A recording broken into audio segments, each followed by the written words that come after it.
xibaar yu wér te wóor ca tàng ba abonnez-vous pour ngeen di mën di jot suñuy vidéo.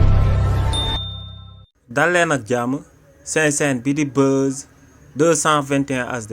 kii di Mbaye Ndiaye di akub ancien premier ministre ci régime président Macky Sall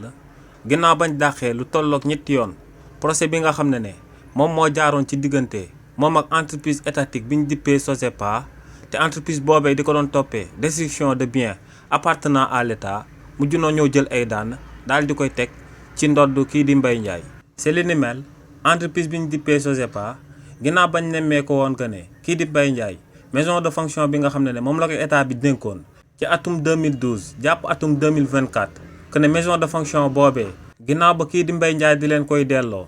du porte du fenêtre du lampe du chaise anglaise lépp la kookee di Mbaye Ndiaye yóbbaale woon li ni mel moom moo sababoon ñooñee amaloon akub xayma jëmale ko ci bépp matériel bu kookee di Mbaye Ndiaye yóbbu woon ba noppi daal di koy porte plainte ci kanam yoonu réewu Sénégal ngir mu daal di rembourser matériel boobee mu yóbbaale woon te ginnaaw bañ ko xaymaa dafa tolloon ci 43 millions de francs CFA.